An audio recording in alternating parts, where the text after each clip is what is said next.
Donc, de quelle manière Dieu qui savait donc va se manifester dans le visible? On voit cela dans le livre de Dubisset. Dubisset, donc, d'autres vont traduire, vont dire Enoch. Donc, il y a eu plusieurs Enoch. Le premier Enoch dans l'histoire de la création, d'abord en tant que nom, c'était le fils de Pongisset, donc celui qu'on va nommer Caïn. Mais ce n'est pas de ce Pongisset dont Enoch dont nous sommes en train de faire allusion ici, c'est un autre Enoch, celui qui était enlevé dans le grand ordre des choses.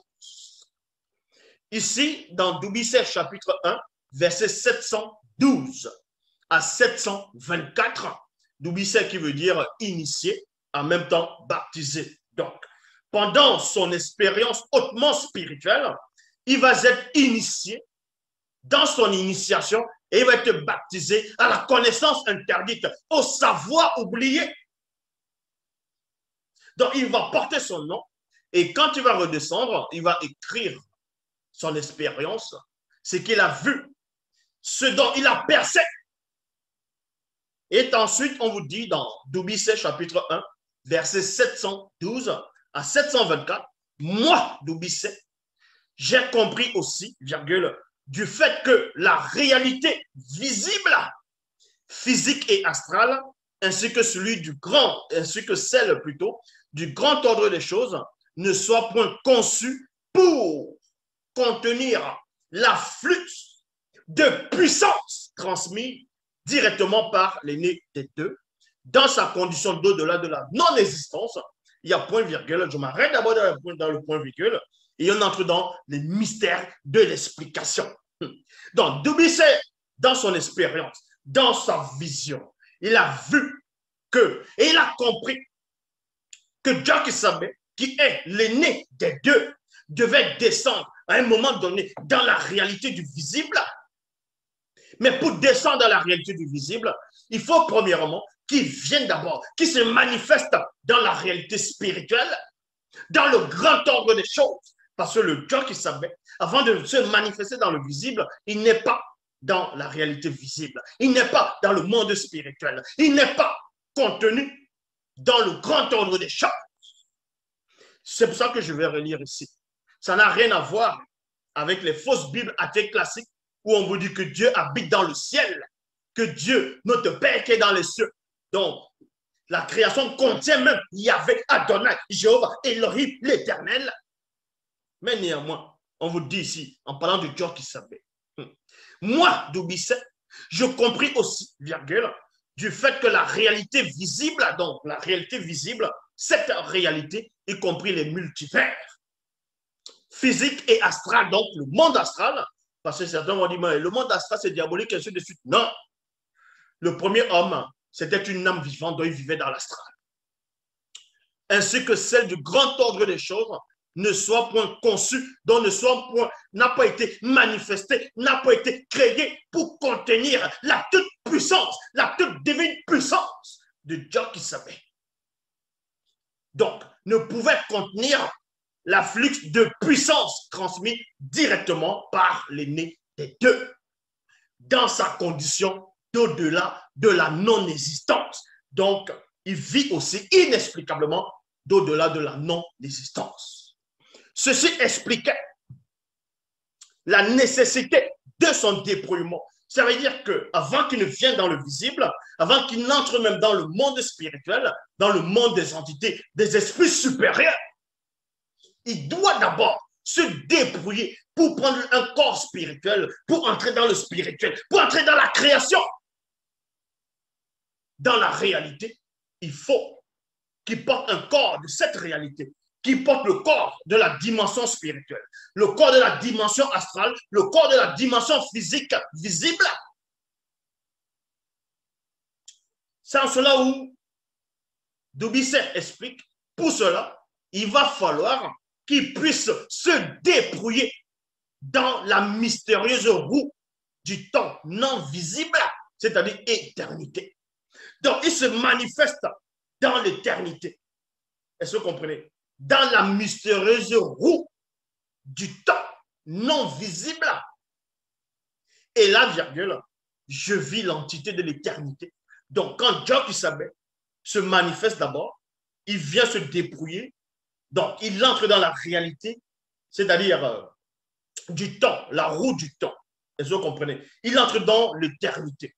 En entrant dans l'éternité, il ne va pas entrer dans l'éternité dans sa condition dehors de la non-existence. Puisque s'il essaye d'entrer dans sa condition de la non-existence, ça ne pourra pas retenir. Est-ce que vous comprenez? Ça ne peut pas retenir l'afflux de sa puissance. C'est impossible. De même qu'il est impossible que la chair et le sang ne puissent accéder dans le grand ordre des choses. Il est aussi impossible que Dieu qui savait, hors de son non-dépouillement, s'il n'était pas dépouillé, il ne pouvait pas intégrer le grand ordre des choses. Donc, on vous apprend ici, ceci expliquait la nécessité de son dépouillement dans la mystérieuse roue du temps non visible, c'est-à-dire éternité. Et là, virgule, je vis l'entité de l'éternité s'approcher de l'aîné des deux pour lui témoigner sa révérence. Donc, quand Jock Isabelle connaît d'abord ces multiples dépouillements, dont on ne va pas expliquer ici, le dépouillement qu'on va vous expliquer, c'est celui qui concerne d'abord dans ce que vous allez savoir, premièrement, c'est dans l'éternité. Donc, quand il vient dans la roue du temps, qui est la roue du temps non visible, de l'éternité, et là, il va rencontrer une entité, une formidable entité qui dispose des énergies illimitées, d'une puissance terrifiante, donc connue sur le nom de l'entité de l'éternité, qui va venir voir l'aîné des deux, se manifester, prendre une forme, prendre une apparence dans cette roue du temps. Et quand cette entité de l'éternité voit Dieu qui savait arriver, elle comprend directement, elle sait que lui, c'est l'aîné des deux. C'est l'aîné des deux. C'est le supérieur. En cela, on vous dit, il dut inévitablement se dépouiller afin d'entrer dans le grand ordre des choses, réalité spirituelle, où il reçut son statut divin. Donc, mais avant cela, on vous dit d'abord dans le verset 713 que ceci expliquait la nécessité de son dépouillement dans la mystérieuse roue du temps non visible, c'est-à-dire éternité. Et là, virgule, je vis. Donc, Doubisset a vu, il a perçu, il a pénétré la vision. Il a vu l'entité de l'éternité. L'entité de l'éternité avec quelle forme? Est-ce que sa description était comment? Mais il ne donne pas sa description ici. Il n'a pas donné sa description. Mais néanmoins, il comprend néanmoins. Il dit que je vis l'entité de l'éternité s'approcher de l'aîné des deux pour lui témoigner sa révérence. Donc, il reconnaît que voici le supérieur. Voici le grand de tous. Il est même au-delà du supérieur. Il est au-delà du titre, du mot, de la phrase supérieure. Mais l'entité de l'éternité vient devant celui plus tard qui portera le nom de Dieu qui s'appelle. Venez devant lui, lui témoigner sa révérence. Là, c'est le dépouillement dans la réalité. Et ensuite, Doubisset entre toujours dans sa vision. Il comprend, il poursuit, il dut inévitablement, inéluctablement plutôt, se dépouiller afin d'entrer dans le grand ordre des choses, réalité spirituelle. Donc, vous comprenez que hors de la réalité spirituelle, hors du grand ordre des choses, c'est-à-dire hors de la réalité spirituelle, ce que dans les Bibles classiques, ils vont nommer le royaume des cieux. Hors de là, il y a ce qu'on appelle une sorte de frontière, qu'on va nommer la roue du temps, donc l'éternité. Donc, Dieu qui savait traverse cela, il y a un gardien là-bas. Donc, ce gardien voit un visiteur terrifiant. Il vient s'incliner, sa révérence. Il témoigne sa révérence.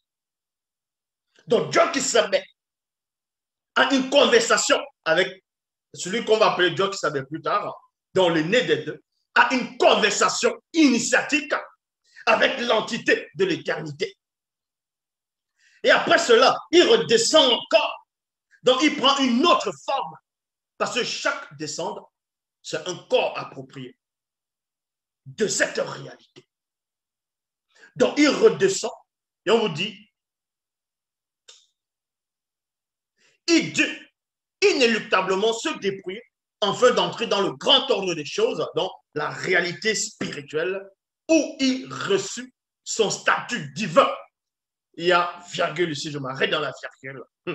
Donc, vous comprenez que par là, dans Doubicet, chapitre 1, verset, dans Doubicet, chapitre 1, verset 714, les biblistes, ceux qui sont venus écrire les Bibles actuelles classiques, ont pris ce passage, ils l'ont trafiqué, ils ont changé cela, ils ont mis ça dans les Bibles actuelles classiques, dans le livre de Philippiens 2, 5 à 9, où il est dit, ayez en vous les sentiments qui étaient en Jésus-Christ, lequel existait en forme de Dieu, qui n'a point regardé comme une proie arrachée d'être égal à Dieu, mais s'est dépouillé lui-même en prenant forme de serviteur, en devenant semblable aux hommes, ayant paru comme un simple homme. S'est humilié lui-même, se rendant obéissant jusqu'à la mort, et même jusqu'à la mort de la croix. C'est pourquoi aussi Dieu l'a souverainement élevé à lui, donner un nom qui est au-dessus de tout nom. Mais on sait que ça, c'est faux. Mais ce qui les a échappés, c'est quoi? C'est que Dieu qui savait ne tient pas son origine du grand ordre des choses directement. Il est au-delà. Il est l'origine. Parce qu'il ne tire pas à son origine. Il est celui qui attire et celui qui donne l'origine. En même temps, l'aîné des deux. Donc c'est pour ça qu'on vous dit ici, il dut inéluctablement se dépouiller afin d'entrer dans le grand ordre des choses. Donc on vous montre que la roue du temps est hors du monde spirituel. La roue du temps est hors du grand ordre des choses. Mais néanmoins, c'est toujours dans la création. Où il reçut son statut divin. Donc, quand John qui savait intègre le grand ordre des choses, là, il reçoit un statut divin, donc en tant que l'être supérieur. Et c'est à partir de cela, de ce passage, qu'ils ont pris l'histoire, ils ont inventé Yahvé, Adonai, Jéhovah, Elohim, l'Éternel, tous ces faux dieux de toutes ces religions. C'est à partir de là qu'ils ont, parce qu'ils ne pouvaient pas aller au-delà. Au-delà, ils ne pouvaient pas concevoir la terrible révélation qui se passe hors du monde spirituel, hors du royaume des cieux, hors de tout ce qu'ils peuvent imaginer ou concevoir. Donc, eux, ils s'arrêtent là. Ils s'arrêtent dans le verset 714. C'est là où Dieu qui savait reçoit son statut divin. Donc, il devient un être divin. Donc, un esprit pur. Mais avant de venir, avant d'être un esprit pur, il est hors de la condition de l'esprit. Il est hors de la condition de l'homme physique. Il est hors de la condition de l'astral. C'est pour ça que les auteurs des Bibles actuelles classiques se sont encore gourés. Vous voyez que les dieux est limité. Dans Jean 4, 24, on vous dit que Dieu est esprit. Donc, vous voyez, Dieu, selon les dieux à eux, Yahvé, Adonai, Jéhovah, Elohim, l'Éternel, est esprit. Parce qu'ils ont piqué d'Oubicé chapitre 1, verset 714. C'est là où ils se sont arrêtés. Pour manifester les faux dieux. Puisqu'on veut dire que dans toutes les religions, les dieux est dans le ciel. Les dieux est en haut. Il faut prier. Il faut lever la tête en haut. Les dieux est dans le ciel. Voilà, parce qu'ils ont piqué d'Oubicé chapitre 1, verset 714. Mais au-delà, ils ne pouvaient pas.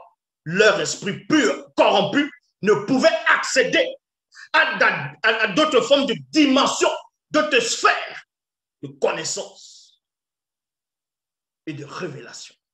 Parce qu'on ne les a pas révélé cette action. Donc, vous dit ici, il dut inéluctablement se dépouiller afin d'entrer dans le grand ordre des choses, réalité spirituelle, où il reçut son statut divin. Là, virgule, je vis l'entité de l'existence. s'approcher de l'aîné des deux pour lui témoigner aussi sa révérence. Donc, quand il entre dans la réalité spirituelle, donc, dans le grand ordre des choses, là, il y a l'entité de l'existence, et oui, qui vient, qui voit l'aîné des deux arriver sur une forme spirituelle, mais dans des hautes vibrations très élevées, très intenses, à un point où l'entité de l'existence dit waouh, ce que je vois, ce que j'aperçois, ce que je pénètre est hors de l'existence, va même au-delà de l'existence. C'est ça que cette entité de l'existence va s'approcher de l'aîné des deux pour lui témoigner aussi sa révérence, donc s'incliner devant lui. Là, c'est le déploiement de celui qu'on va nommer Dieu qui deviendra prophète dans le visible. Lors de son déploiement, virgule, je vis l'entité du déploiement. Donc, quand tu viens dans le visible, quand tu vas quitter la dimension spirituelle à la dimension visible, parce que la dimension spirituelle, c'est une dimension non visible. La dimension physique, visible, vous savez que c'est la dimension visible. Donc, on vous dit ici, au moment où il doit intégrer la création même que vous connaissez, la création où il y a les multivers, tout ce qu'on peut apercevoir, les sons, ainsi de suite, on vous dit, Doubicet vous dit ici, lors de son déploiement, je vis l'entité du déploiement. L'entité du déploiement s'approcher de l'aîné des deux pour lui témoigner aussi sa révérence. Parce qu'il y a certaines entités du grand ordre des choses, quand elles se manifestent dans le visible, non pas qu'elles vont se déployer, mais elles vont contenir la puissance. Est-ce que vous comprenez? Elles vont contenir la puissance. C'est-à-dire que si une entité du grand ordre des choses descend directement sans contenir sa puissance, tout s'arrête. Je dis bien, tout s'arrête. Tout s'arrête. C'est pour ça qu'elle doit contenir sa puissance. Donc, quand vous voyez une entité apparaître au patriarche dans l'ancien temps, c'est un homme noir qu'on voit. Mais il est redoutable, il est mystérieux, il est terrible. Même quand tu vois dans une vision, quand Moukaï s'est dit, celui qu'on va appeler Daniel a vu l'homme vêtu de lin. C'était dans la vision. Mais néanmoins, cette entité a absorbé sa puissance, a absorbé sa force vitale, a absorbé son énergie. Et quand il a entendu la voix de cette entité, bah! Donc, si une entité vient, elle contient son énergie, elle se déploie sa pleine puissance, tout s'arrête, les multivers, tout. Est-ce que vous comprenez? C'est ainsi, parce qu'il y a des règles. Il y a des règles. Donc, pour cela, l'entité du déploiement vient maintenant, voit l'aîné des deux, pour lui témoigner sa révérence. Et en témoignant la révérence, il y a une sorte d'initiation. Il y a une conversation secrète que seul dans le visible, celui-là, le seul enseignant connaît, mais qui ne va pas révéler ici. Donc, on poursuit. Ainsi, l'aîné des deux prit la nature spirituelle et l'existence mystérieuse de chaque catégorie d'entité se trouva dans le grand ordre des choses, du plus haut degré de l'échelle jusqu'au plus bas, c'est-à-dire droit d'aînesse. Donc, il devient même à l'état de moto, qui est la dernière entité dans le grand ordre des choses, et il descend encore de cette condition jusqu'à devenir fils de moto, dans le visible. Il se tint donc dans le lieu le plus mystérieux de la création, semi-spirituel, semi-visible, l'endroit même où se trouve le mécanisme vibratoire spirituel du secret de l'introduction à l'existence de la vie de l'homme, de l'esprit d'homme. Là aussi, je vis un puissant et terrifiant, dit Mao, c'est-à-dire ophanime.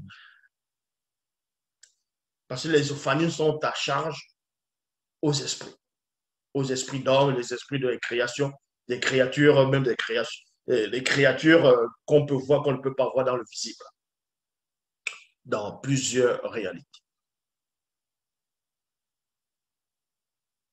qu'on connaît. Donc, là, je vis un puissant terrifiant, dit Bao, donc Ophanim, qui disposait d'une très grande autorité, s'approchait de l'aîné des deux pour lui témoigner aussi sa révérence. Donc, l'esprit de Dieu qui savait devait se dépouiller. Il laissait un autre lui. Ça, c'est notre savoir. C'est à la porte de ce lieu mystérieux que Moto, notre ancêtre à tous, tomba dans l'oubli du néant originel, la non-conscience. La non-conscience. Parce que Moto est tombé dans l'oubli du néant originel pour qu'il ne puisse pas voir, en étant dans le visible, comment on crée à partir de lui-même la vie.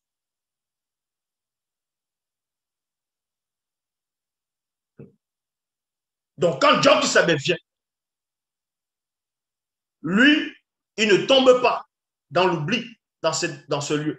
C'est pour ça qu'en étant dans le visible, il vous apprend qu'il est le chemin, la vie. Il est le chemin, la vérité et la vie. Qui peut ressusciter, il peut redonner la vie à quelqu'un. Parce qu'il sait, en tant qu'homme, ce dont on n'a pas empêché qu'il ne puisse voir. Il reproduit quelque chose que Moto ne doit pas reproduire de cette manière, mais il doit reproduire dans un autre canal de la semence.